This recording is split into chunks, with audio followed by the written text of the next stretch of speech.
o Ed News na TV, aqui na AltV. Estamos retomando o projeto, o Ed News que foi precursor com o programa de televisão já há muito tempo também na AltV.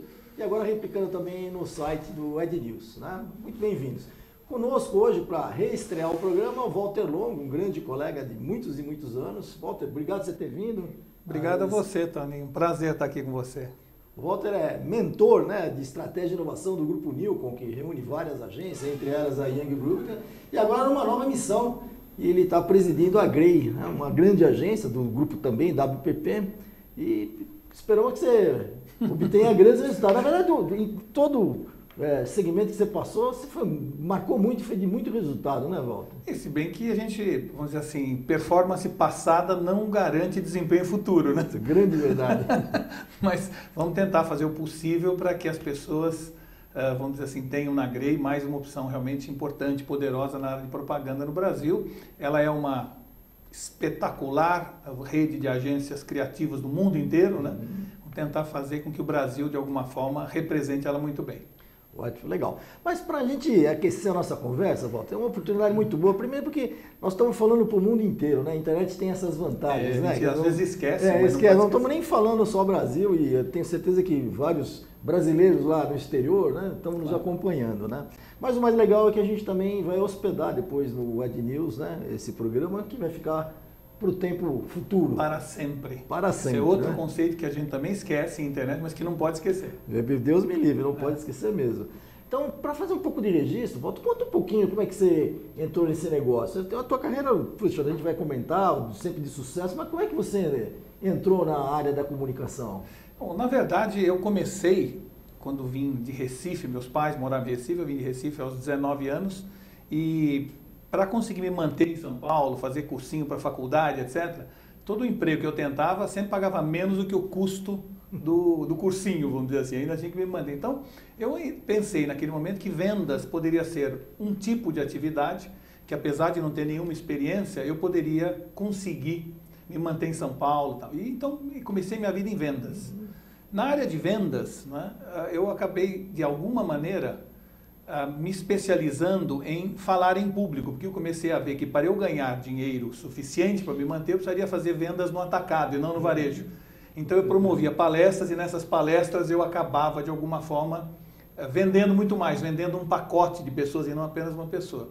Desse processo de falar em público, etc., eu fui convidado pelo Roberto Mui Laerte, que você conhece muito bem, para me associar a ele numa empresa de comunicação. E lá foi a minha entrada no setor de comunicação, onde eu fiquei muitos anos. Depois essa empresa foi vendida para o grupo do Henri Maxud.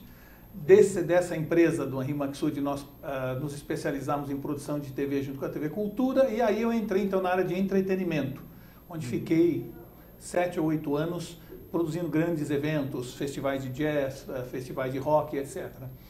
Uma das empresas que eu atendia na área de eventos, não é, e de patrocínio era a MPM. Então, quando eu cansei desse mercado de música, de shows, etc., e disse a eles que eu não iria mais atendê-los nessa área de patrocínio, eles me convidaram para entrar na propaganda. Então, eu entrei na propaganda via MPM, na época a maior agência do Brasil. Né? E de lá foi uma carreira sempre de agência para agência, com uma saída durante um bom tempo, quando eu fui presidente da TVA. Também era um cliente da Wanderman, que era uma das agências que eu era presidente. E nessa TVA, então, eu pude entrar mais no ramo que você conhece muito bem, que é o ramo da televisão. Sim. Então, fizemos a TVA durante muitos anos, a MTV, mais posteriormente lançamos a DirecTV, a HBO, a ESPN, enfim, todo esse ramo da hoje madura, mas naquela época nascente indústria da TV por assinatura. E depois de algum tempo nesse segmento, o Roberto Justus me convidou para voltar para o Grupo Nilcon na área de publicidade, e de lá para cá eu estou já há bastante tempo nesse segmento novamente de agência de propaganda ou de empresa de comunicação. Muito legal. Bom, só fazer um reforço aqui, eu já assisti algumas palestras do Walter, agora já entendi onde ele aprendeu, porque são fenomenais, não percam, viu? Quando tiver uma palestra do Walter, não importa o tema, né? Mesmo que seja ameba, ele vai falar muito bem de amebas, né?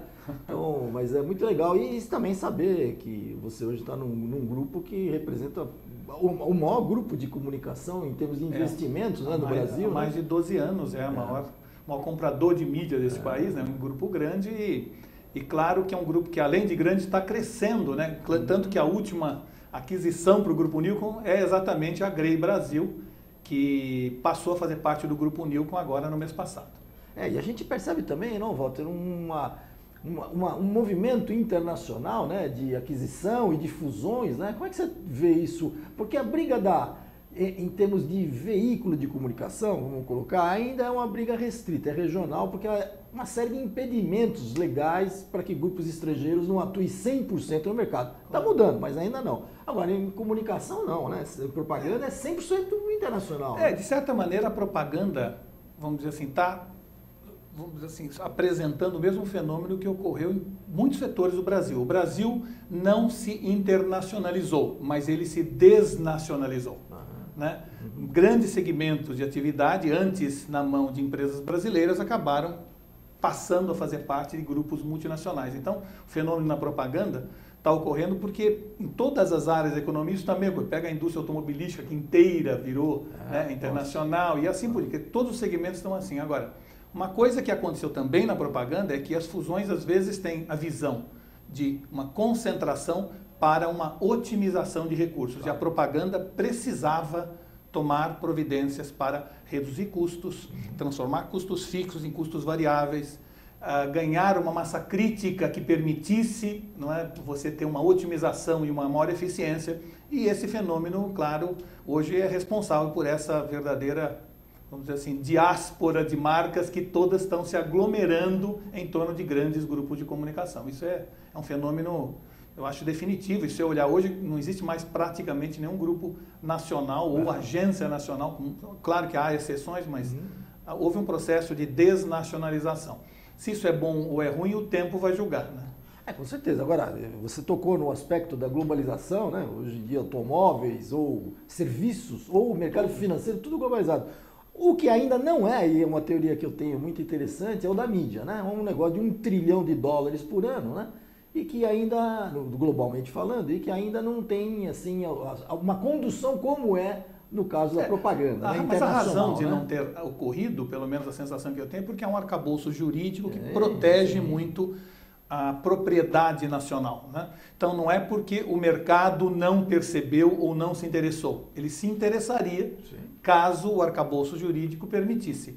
E eu particularmente acho que não seria mal a internacionalização também na área de mídia. Acho que é uma questão de tempo, inclusive.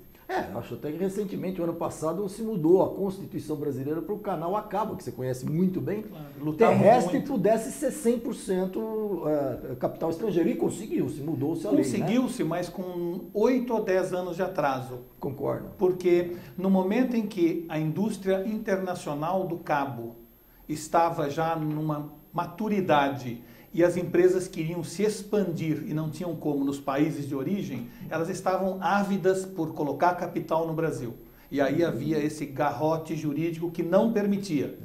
Agora que as empresas de cabo do mundo inteiro têm uma nova área de investimento, que é a área da web, da internet, da rede de banda larga, portanto todos os recursos dele estão investidos no próprio país, aí nós abrimos para que o capital estrangeiro viesse, e ele veio pífio, pequeno, né? Reduzido em relação ao potencial que poderia ter havido 8 ou 10 anos atrás.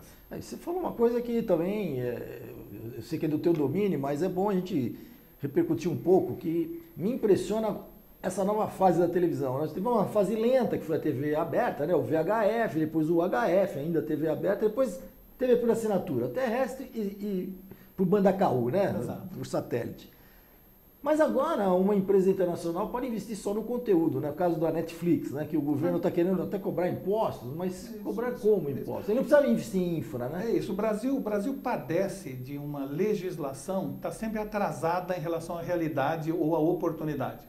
Isso em muitos setores, e o nosso não foge a isso. Então, nós seguramos o desenvolvimento da TV a cabo durante muitos anos, não deixamos que ela se expandisse com investimento estrangeiro maciço que estava interessado.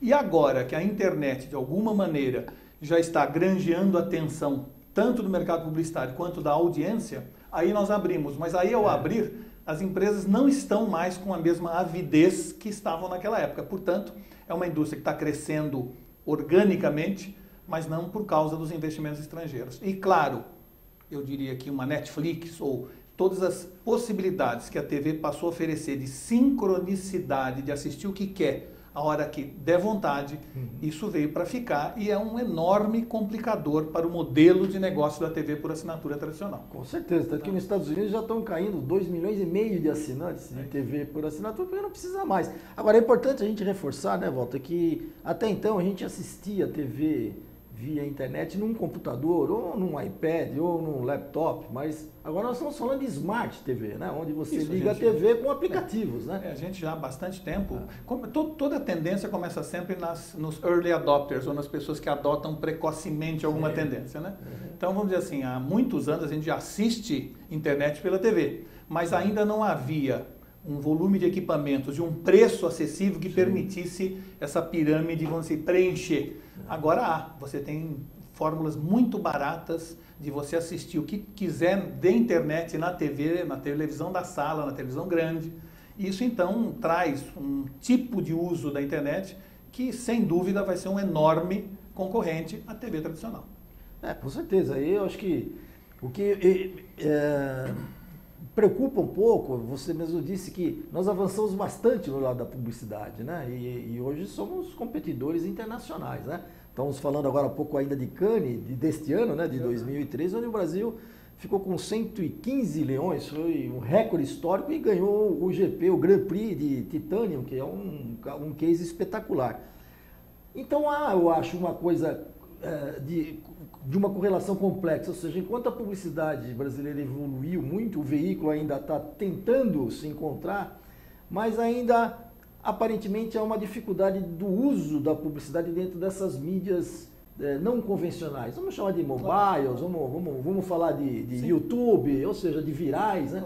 Como é que você vê o papel da publicidade? Até porque não tem remuneração, né? Vamos dizer assim, a publicidade evoluiu muito graças à competência de algumas empresas de mídia no Brasil, dos quais eu daria com ênfase, vamos dizer assim, a marca da Rede Globo, que realmente profissionalizou esse setor, a Editora Abril, né? Quer dizer, nós tivemos verdadeiros impérios de comunicação que, através de um trabalho extremamente profissional, trouxeram para a propaganda brasileira um profissionalismo que permitiu sua evolução. E hoje a propaganda brasileira pode ser comparada a qualquer uma do mundo e com vantagens. A gente realmente tem uma propaganda de primeiro mundo no país. Muito em função disso. Agora, entre eu ter um modelo de negócio, que é o que foi estabelecido nos últimos 60, 70 anos, e entrar numa nova fase da mídia mundial, numa fase mais, vamos dizer assim, de mídia sincronizada com os interesses das pessoas, de uma mídia mais espalhada, menos concentrada, de uma mídia menos broadcasting, mais interativa. O que está acontecendo é que nós ainda não descobrimos o novo modelo de negócio desse novo momento, né? A gente chama momentos como esse que o mundo está passando, Toninho, de Tesseract. O Shel Silverstein cunhou esse termo, que ele diz o seguinte: há momentos na história do mundo quando o que é velho já não serve mais e o que é novo ainda não funciona como velho nas mesmas condições, né? A gente teve esse processo na época da Renascença, quando os valores feudais não mais serviam para explicar o mundo e nós entramos numa verdadeira crise de identidade do mundo. Nós tivemos esse mesmo problema durante a Revolução Industrial, quando os artesãos não conseguiam competir com a produção em massa, mas a produção em massa também não conseguia tornar a demanda estável e quebrou tanto empresas, indústrias grandes quanto artesãos, até que surgiu o modelo de negócio através da propaganda e do marketing. E agora nós estamos enfrentando, de certa maneira, mais um Tesseract, que é esse momento onde a audiência ou o interesse do público na internet está subindo pelo elevador e os anunciantes pela escada, né? Ou seja, há uma defasagem. E a conta também não fecha, né, Walter? Porque uma coisa é você falar de um anúncio numa novela das 21 ou no Jornal Nacional de valor altamente representativo. E outra coisa é você falar valores de vinculação de internet, né? Então, talvez o drama esteja exatamente nos valores, porque ninguém está conseguindo na internet converter o faturamento que você converte numa mídia tradicional. Porque a gente tende, quer dizer, quando a gente lançou a televisão, Toninho, você não é dessa época, eu talvez seja. Acho que nem nenhum de nós. Eu me lembro que a gente começou a aplicar na televisão os mesmos modelos de negócio do rádio. A gente criou a Garota Propaganda, a gente tinha intervalos e comerciais de 3 minutos, a gente pegou o rádio e botou uma imagem nela. E todo o modelo de negócio era muito parecido. E claro que a TV demorou para pegar porque nós estávamos com o modelo de negócio anterior. Quando nós lançamos a TV a cabo, nós também começamos a simular a TV aberta. Tanto que a TV a cabo até hoje apresenta intervalos comerciais, inserções de vinhetas e chamadas. É o mesmo padrão da TV aberta. E quando surgiu a internet, nós revivemos o billboard, ou o cartaz, ou o outdoor, que a gente começou a botar bannerzinhos, achando que as pessoas iam prestar atenção quando você passa na rua. Ou seja, a gente tende, quando tem uma mídia nova, a trazer os velhos modelos de negócio para essa nova mídia. E por isso ela não funciona durante um bom tempo. Mas é evidente que existem outras formas de você atuar na internet e que serão descobertas ao longo do tempo e que, sem dúvida, veio para ficar e veio para incomodar muito as mídias tradicionais. Né? Perfeito. Bom, você estava me lembrando do Alvin Toffler também, né, na terceira onda, porque ele também dizia essa questão, né? Ou seja, quem está no padrão antigo quer mantê-lo, né? E quem está no novo quer que mude, né? Então, dá um certo conflito. Você tocou num ponto muito legal, Walter, essa história da televisão, né? Então, houve um momento no começo que ela não sabia direito ainda fazer seu conteúdo, mas o anunciante queria participar um pouco mais desse processo. E naquela época me parece que o espaço era tão grande para poder ser trabalhado que o veículo permitia. Claro. E a Procter & Gamble, em busca, né, de desenvolver um contato maior, um contato maior com a dona de casa, afinal de contas estava lançando a máquina de lavar roupa, precisa ter um sabão em pó, não em pedra, né? Claro. E aí ela foi descobrir no México, no rádio, né, na radionovela, e adaptou ela, a Procter & Gamble, o produto que você bem lembrou. Até hoje o gênero novela não é novel nos Estados Unidos, chama-se soap opera, ópera do sabão. Isso. Né? Até muitos americanos, a gente conversando, eles nem lembram, nem sabem que veio de uma... Que essa é a origem. Que essa é a origem. A pergunta é, Walter, estaríamos de volta nessa fase do soap opera? Ou seja, o anunciante poderia agora começar a trabalhar o conteúdo dessa mídia que é o VOD, que é o vídeo on demand, ou até o próprio cabo. O que você acha disso? Então, Toninho, interessante que você esteja perguntando isso, porque hoje de manhã eu tive uma reunião exatamente falando sobre isso, sobre o conceito de branded content, né? Ou seja, da mesma forma que quando a TV surgiu, marcas como a Procter & Gamble, os produtos da Procter & Gamble, se aliaram e se associaram numa aliança estratégica com a TV para a produção de conteúdo, isso já está ocorrendo muito na internet. Nós chamamos isso na internet de private label media, ou seja, empresas, marcas, produtos estão virando mídia. Ou seja, hoje as empresas estão vendo que dentro da internet, ou nesse mundo digital, estão podendo virar um canal de televisão, estão podendo virar produtores de documentários, estão podendo virar produtores de séries, de novelas. E hoje, quando a gente fala, olha, hoje no Brasil, apenas 10% do investimento em mídia feito na internet é uma das grandes miopias. E por que isso? Porque a gente está considerando nesses 8% ou 10% os banners que eu coloco em portais, sim, as propagandas que eu faço na internet, mas não está considerando todo o enorme volume do link patrocinado do Google, que não faz parte dessa estatística, e que é muito grande, que cresce cada vez mais. Em segundo lugar, toda a produção de empresas que colocam o seu conteúdo dentro da internet. E aí é muito dinheiro que está sendo investido na internet. Portanto, o dinheiro hoje investido na internet é muito superior ao que as estatísticas demonstram, de 8% a 10%. Ele pode já estar, no mínimo, no dobro disso. E o que está acontecendo? Infelizmente, para quem trabalha na mídia tradicional, esse dinheiro está sendo investido diretamente pelos próprios anunciantes, algumas vezes sem participação alguma de agências, né? Mas o pior, ou melhor, depende do ponto de vista, né? Estão competindo pela audiência e pela atenção do telespectador com os veículos de comunicação. Você pega, por exemplo, hoje um canal Lego mundial, o canal Lego hoje tem uma produção de conteúdo, uma qualidade de conteúdo que compete com o Cartoon Network e Nickelodeon. Sim. Ou seja, é uma marca que resolveu entrar e que tem um revenue stream, eu tenho uma receita hoje dentro desse conceito. Então, não somente chega até o público dele, mais do que isso, é capaz até daqui a pouco estar descobrindo modelos de negócio de ganhar dinheiro a partir daquela audiência. Fantástico. Bom, você tem tanta razão nisso que às vezes nos assusta ou impressiona. Basta você ver às vezes numa Smart TV que ela virou um canal de mídia, ou seja, se você quiser botar teu aplicativo lá, você tem que negociar com a Samsung, com a LG, com a Sony, ou seja, ela virou uma empresa de mídia. Agora, também muito bem observado, eu vejo o movimento, por exemplo, da Coca-Cola, aqui no Brasil inclusive, com a coca-colafm.com.br. É uma rádio hoje, web, até porque ela está migrando para mobile, né? Todos sabemos disso, ainda mais com 4G chegando, mas ela é uma dona de uma rádio, né? Ela já não é um anunciante da rádio, né? E seguramente pode até vender anúncios, né? Exato, e como ela, você tem empresas que estão investindo em centros de convenções que tenha marca, estão investindo em locais de eventos, evento é uma mídia, e tem muita empresa que está fazendo seus próprios eventos, tem muitas rádios e muitas revistas hoje. Quantas vezes você tem hoje o Custom Publishing? A revista que é produzida por uma marca, centenas. Então, as marcas entenderam que uma das formas, uma das opções, antigamente havia quase que uma corrente que era assim, o anunciante precisaria anunciar um produto, chamava uma agência, essa agência falava com a mídia, essa mídia falava com o consumidor. Esta corrente foi quebrada, virou alguma coisa viral, espalhada, onde o anunciante às vezes produz o próprio conteúdo, né? E dentro dessa visão, cabe às agências de propaganda um novo papel, que é o papel de sermos mentores e consultores das empresas da melhor forma de atingir os seus consumidores, seja através da mídia tradicional, seja através da nova mídia, ou seja através da produção de mídias proprietárias. Excelente.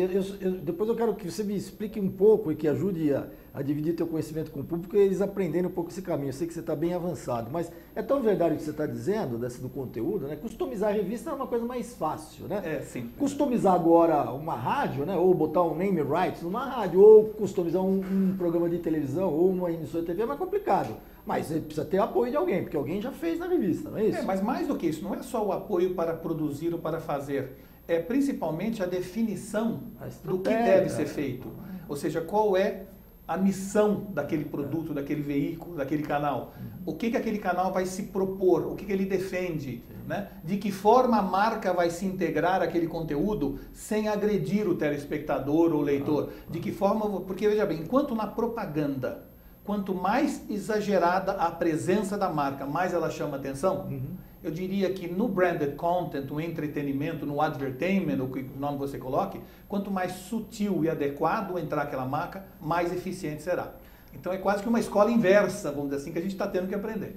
Você tem razão, eu até convido os internautas a acessarem 2 sites, ou dar uma busca no YouTube, principalmente no BMW Filmes. BMW Filmes é 6 ou 7 filmes de 8 minutos que a BMW fez há 10 anos atrás. Ela acabou ganhando, nos 50 anos de Cannes, o primeiro Titanium, né? Era pura produção, né? Com os maiores diretores de cinema do mundo, não tinha veiculação, né? E me chamou a atenção porque trabalhou o conteúdo de uma forma diferenciada mesmo, né? E a gente lembra da BMW, apesar de 10 anos atrás, pela qualidade, que sem dúvida foi muito notável, mas também pelo pioneirismo, porque hoje mais de uma centena de marcas que eu me lembre, que eu vejo, já estão produzindo séries, documentários, chamados documercials, e isso está tudo na internet. É impressionante, com audiências de milhões, hein? Porque hoje, inclusive, através do YouTube, você tem a condição de disponibilizá-lo num canal onde a própria divulgação já ocorre. Com certeza. E eu queria voltar também, mais agora recentemente, ao Festival de Cannes, no qual nós conseguimos o Titanium, né? Da comunicação integrada, e o vencedor foi Dove, que também não era um anúncio, era também um tema desenvolvido até pela WPP, né, pela OGV, do grupo de vocês, né? Você acha que nós já estamos nesse caminho mesmo? Ou seja, quem vai fazer essa função na agência? É o mídia? É o planejamento? É o criativo? Ou todos eles juntos? Como é que a agência vai se virar ciente de que você já tem esse caminho para a gente dividir com os internautas? Perfeito. Eu acho que, vamos dizer assim, agências têm que alterar todos os processos como a gente sempre trabalhou. O presidente de uma agência hoje não é mais o presidente que a gente conhece, quem manda não é mais a criação, o atendimento, o planejamento, quer dizer, o verdadeiro dono da agência, o proprietário dessa agência, ou aquele que no fundo é responsável por tudo acontecer, chama-se Big Idea ou a grande ideia. E essa grande ideia pode vir às vezes numa ideia de mídia, às vezes numa ideia de produto, às vezes numa ideia de inovação, às vezes numa ideia digital, não importa. O importante é que a grande ideia tem que ser gerada dentro da agência e a partir dela, ela tem que ser nutrida por todos os departamentos. Porque uma ideia boa só é boa realmente quando ela vira realidade. Então, ter uma grande ideia que ao mesmo tempo seja criativa, interessante e pertinente, porque ter grande ideia é simples. Sim. O duro é ser uma ideia pertinente que responda a uma necessidade. Né? A gente tem normalmente ideias que são uma solução em busca de um problema. E normalmente Cannes é um pouco isto, por isso a gente tem que olhar Cannes com um certo cuidado. Eu não estou nem falando se tem fantasma ou não tem fantasma, mas a maioria das coisas que ganham prêmio em Cannes normalmente são uma solução em busca de um problema, ou seja, o cliente não tinha esse problema, a gente criou a solução e aí tenta achar o problema, ver se encaixa nele. Em muitos casos, é a solução, o problema em busca de uma solução. Então, as agências já são hoje campeãs em criar e ganhar prêmios com uma solução em busca de um problema. Nós precisamos treinar o nosso pessoal a repensar o modelo da agência para passar a criar problemas, a solução para resolver problemas que os clientes efetivamente tenham. Dentro dessa visão, eu diria que talvez seja hoje o nosso maior desafio. Ou seja, como a gente vê, a gente fala assim, por que toda essa qualidade que eu vejo em Cannes eu não vejo quando eu ligo a TV da minha casa? Ou quando eu abro a revista? Por isso, porque nós estamos sendo muito competentes em criar para depois descobrir quem é que precisaria dessa criação, quando na verdade nós precisamos ser pertinentes para criar algo para quem precisa daquilo e que aquilo seja uma solução, uma resposta a uma necessidade, a um problema. E essa eu acho deve ser o nosso próximo desafio. Muito bom. Você tocou num tema chave crucial, que eu acho que nós vamos discutir bastante também. O anunciante já fala muito no ROI, né? No Return on Investment. Você acha que nós vamos realmente passar a responder por esse resultado? Porque às vezes a gente fala, olha, a propaganda constrói, né, o share of mind, o awareness da marca, o market share às vezes não é problema do publicitário, o problema às vezes é de preço, distribuição, concorrência. Você acha que a gente vai entregar esse ROI e se envolver nessas outras áreas? Eu acho que não tem como a gente não se envolver em resultado.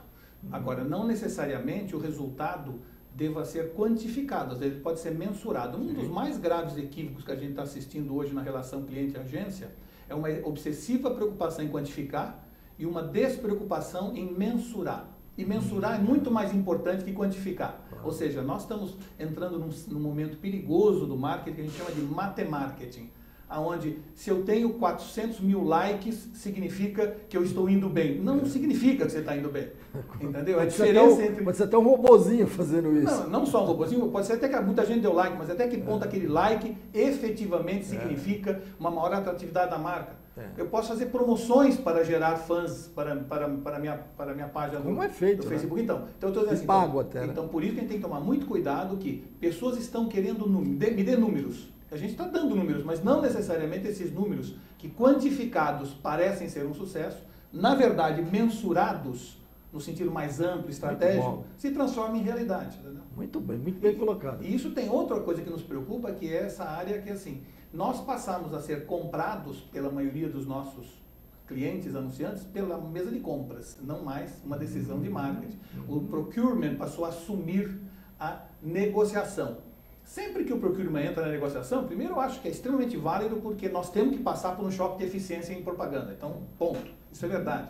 E eu acho que, no fundo, o procurement passou a assumir alguns momentos esse processo de decisão porque nós, entre aspas, não nos preocupamos durante algum tempo, se fizermos exame de consciência, com a real eficiência da propaganda. Então, nada a comentar ao contrário. Mas a gente tem que tomar cuidado para que esse processo de negociação não valorize em demasia a quantificação, o desconto, o preço, o volume de likes, e sim, faça parte do processo de decisão a mensuração de resultados, objetivos estratégicos, uma visão mais a longo, a médio e longo prazo, porque isso, no fundo, é o que vale para a marca.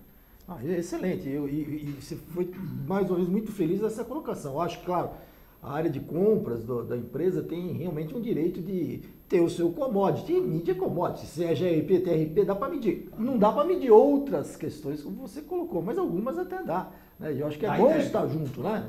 Não impedir. Falta outra coisa que eu gostaria que você comentasse. Nós, quando surgiu mais efetivamente a internet, essa que a gente trabalha, há 10 anos atrás, ela é bem mais antiga que nós sabemos, mas nós começamos a criar empresas paralelas, né? Ou seja, eu sou a agência A e eu tenho a minha agência B digital, que é separada, né? Como que você está vendo isso? Você vai integrando o processo contínuo? Assim, um dos aspectos que o mundo digital trouxe para nós é a chamada efemeridade. Todos os conceitos que a gente sabe acabam ficando antigos muito rapidamente. Qualquer conceito, né? E se a gente não aprender a viver nesse mundo que, em vez de uma pista de boliche, virou um fliperama, se a gente pensar em jogos ou esportes, vamos dizer assim, né? Se a gente não entender que as coisas mudam e são inesperadas e mudam radicalmente e rapidamente, a gente não vai entender esse mundo. Então, a primeira coisa que eu acho que é importante da gente entender é que esse mundo é efêmero, né? E dentro desta efemeridade, as coisas realmente se alteram. E ao se alterarem, não significa que é ruim, significa que está diferente simplesmente, né? E dentro dessa visão, eu diria o seguinte, uma das coisas mais antigas que existe hoje é uma agência digital, se você pensar no conceito. Com certeza. Não é? Por quê? Foi obrigado a existir a agência digital porque as agências insistiam em continuar analógicas. Mas ao surgir a agência digital, ela também vai ficando anacrônica, não analógica, mas anacrônica. Por quê? Porque as pessoas não querem soluções digitais, querem soluções. Integrando o digital, o experiencial, o analógico, integrando tudo. Então, da mesma forma em que houve a necessidade do surgimento de agências digitais, está havendo a necessidade agora do dessurgimento ou da integração da agência digital com a própria agência de propaganda que a gente conhecia. Não podemos separar o digital do resto das mídias, como não podemos separar o outdoor das outras mídias. É uma forma de você se relacionar com o público, é mais uma alternativa de chegar ao seu público. E tem que ser concebida embaixo do guarda-chuva da Big Idea, e a Big Idea é que tem que gerir e dirigir todas as ações, sejam elas analógicas, digitais, experienciais, de ativação, ou o que seja. O cliente, estou imaginando nesse processo o cliente te ouvindo, né, a gente discutindo com os anunciantes, ou via aba, ou caso a caso, ele já está preparado para isso, Walter? Eu percebo que com a relação publicidade-anunciante está muito tensa, né? O anunciante tem feito algumas pressões. Você acha que é por um momento de não conhecer para onde vamos, ou uma falta de estratégia, porque a gente está muito ligado ainda a comissionamento, né? Veiculação remunerando a agência? Como você vê o cliente nesse papel? Então, eu acho que o cliente está exigindo uma maior eficiência. Segundo, está atônito como nós, publicitários, com o que está acontecendo no mundo, com as mudanças, com a evolução tecnológica, vamos dizer assim, com as mídias disruptivas que estão surgindo. Então, ele e nós estamos atônitos.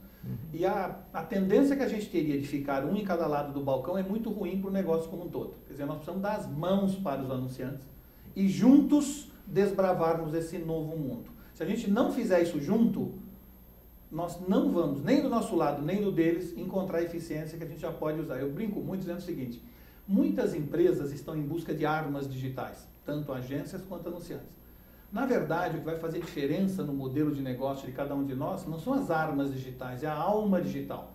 É a capacidade que nós teremos de realmente introjetar dentro da gente a alma digital que o mundo hoje está oferecendo. E que significa mudanças estruturais na forma de gerir, de se relacionar, de remunerar. Temos que mudar o negócio. Temos que mudar juntos, entendeu? Não adianta a gente continuar querendo que o modelo de negócio anterior prevaleça.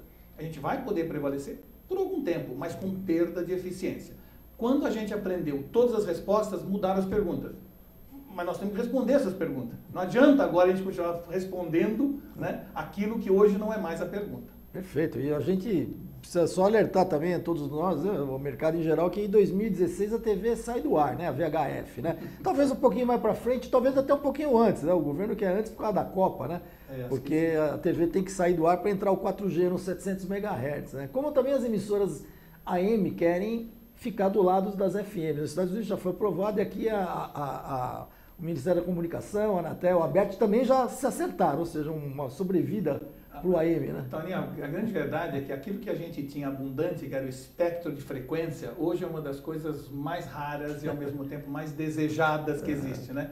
Houve uma explosão de necessidade de comunicação e o espectro de frequência é uma coisa finita. Então, essa briga por um pedacinho daquele espectro vale muito, vale milhões, bilhões hoje, né? Bilhões. E antigamente era, vamos dizer assim, uma coisa que a gente nem sabia da importância que isso teria. Muito legal. Bom, eu espero até que faltam... Eu acho a data 2020, né? 2020 perto, quem sabe a gente até façamos juntos aí um grande evento. Se Deus preparando, quiser, porque são só 7 anos, né? Mas imagina que em 2020 tudo que a gente está falando aqui, outra história, né? Quer dizer, já deve ter passado por até outra etapa. Walter, estamos quase encerrando o programa, eu queria que você comentasse um pouquinho sobre o personagem Walter Longo dentro do Aprendiz. Vamos voltar ao arco, me conta essa experiência. É assim, o Roberto me convidou para fazer o Aprendiz há uns 8 anos atrás, e nós fizemos 6 aprendizes. Foi muito legal. Aliás, foi ótimo, nos divertimos e aprendemos muito mais do que os aprendizes até. Aí paramos, acho que durante 2 ou 3 anos, né? E agora, em setembro, a gente recomeça com um aprendiz na Rede Record, e para esse recomeço, escolhemos um tema muito interessante, que é Aprendiz o Retorno, porque não só nós estamos retornando, o Roberto, né, principalmente, mas além disso, os aprendizes que foram, os melhores aprendizes que foram demitidos nas todas as sessões anteriores, episódios anteriores, estarão de volta também. Então nós teremos pessoas que já passaram por um crivo de milhares e centenas de milhares de pessoas, portanto são bons, todos eles, né? Agora numa repescagem ou no que a gente chama de uma segunda chance. Todo mundo merece uma segunda chance e nós achamos que os aprendizes também mereciam. Muito legal, bem sacado mesmo. Eu queria que você deixasse um recado para o pessoal e também falasse um pouco do teu trabalho agora na Grey, quais são os seus objetivos finais, né? Ou seja, e fazer o fechamento. Tá bom, olha, então, nossos objetivos na Grey são provavelmente os objetivos de praticamente todo mundo que trabalha hoje no mercado publicitário e que leva esse assunto a sério, que é exatamente a capacidade de integrar esse universo digital com o universo analógico e o experiencial, podendo oferecer não somente soluções online, mas também soluções on-life, porque isso está cada vez mais uma coisa só. Nós temos que, para isso, sermos mentores e gestores da chamada Big Idea, da grande ideia. Tudo começa a surgir a partir de uma grande ideia, e essa ideia não tem dono, não tem pai, ela surge de qualquer área e tem que ser nutrida por todos eles. Para isso, nós precisamos ter dentro das nossas organizações não apenas bons moços, pessoas extremamente boas em se relacionar, em fazer relações simpáticas com o cliente, porque isso tudo é fundamental, mas mais do que isso, nós precisamos de rebeldes na organização, Toninho. Porque se a gente não tiver a capacidade de nutrir rebeldes, nós não teremos big ideas, não teremos inovadores dentro da nossa corporação, e normalmente as áreas de recursos humanos buscam cada vez mais aquela pessoa que tem inteligência emocional, que sabe trabalhar em equipe, né? Que cumpre todas as regras da empresa, que aceita hierarquia, que são fundamentais, nenhuma discussão. Mas se a gente não tiver a capacidade de nutrir rebeldes na organização, nós não faremos essa grande revisão do nosso modelo de negócio, e eu espero que de alguma forma a Grey Brasil possa estar no leading edge, na frente, ou pelo menos buscando estar na frente dessa grande mudança que está ocorrendo. Legal, eu tenho certeza absoluta, Walter. A gente estamos aqui nesse também retorno, né, do Ed News na TV aqui na OTV. Eu tenho certeza de que você está no caminho absolutamente correto, como sempre esteve, né? Eu acho que o tempo às vezes erra, né? E agora acho que está tão claro, né? Que... Como diria o Papa, reze por mim. Reze por você. Bom, eu estou presenteando também o Walter com a edição do Ed News em revista, que só fala de câmbio, está muito legal, bem especial. Eu tenho certeza que ele vai dar uma boa lida e depois fazer um comentário conosco. Vocês também podem aproveitar, até porque é gratuita, as revistas do Ed News não são cobradas, né? Eu queria agradecer mais uma vez a presença aí de todos vocês, agradecer o Walter mais uma vez e vamos esperar o próximo programa. Até lá!